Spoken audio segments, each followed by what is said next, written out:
आप लोगों को अच्छे से पता है कि मई का महीना किस तरह से गुजरा है।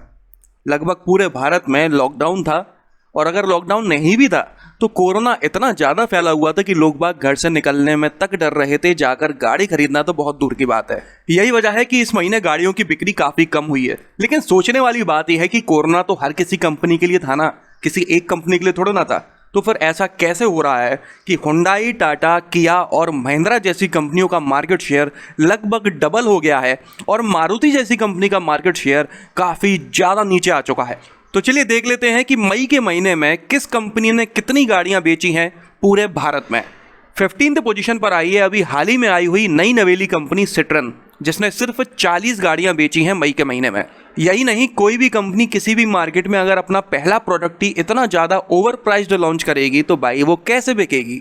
यही वजह है कि C5 एयरक्रॉस की बिक्री कोई खास नहीं हुई। 14th पोजीशन पर आई है फिएट। इस कंपनी ने 475 गाड़ियों को बेचा है मई के महीने में, जिसके बाद इसका मार्केट शेयर हो गया है 0.5% का। इसके बाद 13th पोजीशन पर आई है टोयोटा। जी बिल्कुल आपने सही सुना, कोरोना में अगर सबसे ज़्यादा नुकसान किसी को हुआ है तो वो है टोयोटा। इस कंपनी की 93% लगभग सेल्स कम हो गई है सिर्फ एक महीने में। मई के महीने में ये सिर्फ 707 गाड़ियां ही बेच पाई है, जबकि पिछले महीने अप्रैल में इसने लगभग 9,500 गाड़ियां बेची थी। ऐसा लग रहा है जैसे सारा का सारा कोरोना टोयोटा के ऊपर ही टूट पड़ा है। पिछले महीने इसका मार्केट शेयर 3.4% था, जो कि अब घटकर 0.7% रह गया। बाद है स्कोडा, जिसने 716 गाड़ियों को बेचा है, लेकिन इस कंपनी का मार्केट शेयर थोड़ा सा बड़ा है। पहले 0.3% था, अब 0.7% हो गया है। 11th पोजीशन पर आई है फोर्ड मोटर्स, जिसने 766 गाड़ियों को बेचा है। इस कंपनी की सेल्स भी 86% कम हुई है अप्रैल के कंपैरिजन में। अप्रैल में इसका 1.9% का मार्केट शेयर था, जो अब घटकर 0.7% रह गया है। इसके बाद 10th पोजीशन पर आई है मॉरिस गैराजेस, जिसने 1016 गाड़ियों को बेचा है मई के महीने में पूरे भारत में। पिछले महीने अप्रैल में इसने लगभग 2600 गाड़ियां बेची थी। इस बार इसकी सेल्स लगभग 61% कम हुई है, लेकिन इसका मार्केट शेयर थोड़ा सा बड़ा है। पहले 0.9% था, जो अब 1% हो गया है। अगली है निसान मोटर्स, जिसने 1235 गाड़ियों को बेचा है मई के महीने में पूरे भारत के अंदर, जिसके बाद इसका मार्केट शेयर है 1.2% का। पहले भी इतना ही था। 8th पोजीशन पर आई है फॉक्सवैगन, जिसने 1425 गाड़ियों को बेचा है मई के महीने में।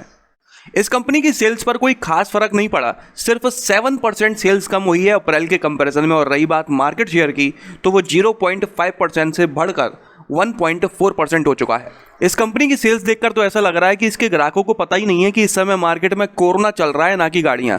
7th पोजीशन पर आई है होंडा मोटर्स, जिसने 2032 गाड़ियों को बेचा है। इस कंपनी की सेल्स 77.6% कम हुई है अप्रैल के महीने में। और रही बात मार्केट शेयर की, जो पहले 3.2% था, वो अब घटकर 2% रह गया है। 6th पोजीशन पर आई है रेनो मोटर्स, जिसने 2620 गाड़ियां बेची हैं मई में।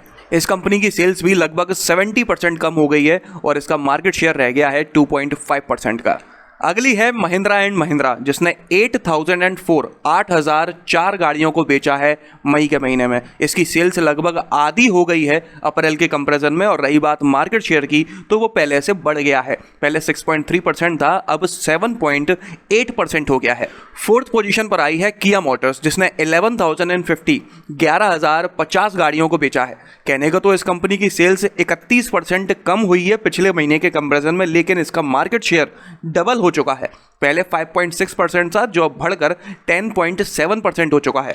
और 3rd पोजीशन पर आई है टाटा मोटर्स, जिसने 15,181 गाड़ियों को बेचा है मई के महीने में। इस कंपनी के साथ भी कुछ ऐसे ही हुआ है। इसकी सेल्स लगभग 40% घटी है, लेकिन बात करें मार्केट शेयर की, तो वो 8.8% से बढ़कर 14.7% हो चुका है। ऐसा पहली बार हुआ है कि टाटा का मार्केट शेयर 10% को क्रॉस कर गया है। इसके बाद सेकंड पोजीशन पर आई है हमेशा की तरह हुंडई मोटर्स, जिसने 25,001 25,001 गाड़ियों को बेचा है मई के महीने में।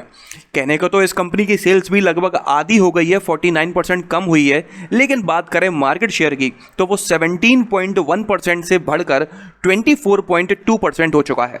और अब बात कर लेते हैं देश की सबसे बड़ी car manufacturing company Maruti Suzuki के बारे में, तो इसने 32,903 32,903 गाड़ियों को बेचा है। इस कंपनी की सेल्स अप्रैल के महीने के कंपैरिजन में लगभग 76% कम हुई है, लेकिन अगर हम मार्केट शेयर की बात करें तो यहाँ पर मारुति को बहुत बड़ा नुकसान हुआ है। जो मार्केट शेयर पहले 47.4% का था वो अब घटकर 31.9% पर आ गया, मतलब कि 15% से भी ज़्यादा का नुकसान हुआ है मारुति वालों को। इतना कम मार्केट शेयर मारुति वालों का कभी भी नहीं था। आमतौर पर मारुति की गाड़ियों की सेल्स टोटल मिलाकर 1.25 लाख के ऊपर होती है, लेकिन इस बार 30,000 के आसपास आ गई है। ऐसा क्यों था कि मारुति के कस्टमर्स घर से बाहर निकलने में डर रहे थे, लेकिन हुंडई, टाटा, किया, महिंद्रा के कस्टमर्स घर से बाहर भी निकले, गाड़ी भी खरीदी और अपनी कंपनी का मार्केट शेयर भी बढ़ा लिया। कुछ बात पल्ले नहीं पड़ी। पता करो भाई, मार्केट में कोई ऐसी अफवाह तो नहीं उड़ रही है कि मारुति की गाड़ी खरीदने से कोरोना हो जाता है, जिस वजह से सिर्फ इस कंपनी को इतना नुकसान हुआ है। तो चलिए, ये थी इस महीने की डिटेल्स। आप लोगों को जल्दी ही सबसे ज़्यादा बिकने वाली गाड़ी और एसयूवीज के बारे में वीडियोस मिलने वाले हैं। तो अगर आपने ये चैनल अभी तक सब्सक्राइब नहीं किया है तो अभी के अभी कर लीजिए। आपका दिन शुभ रहे। धन्यवाद।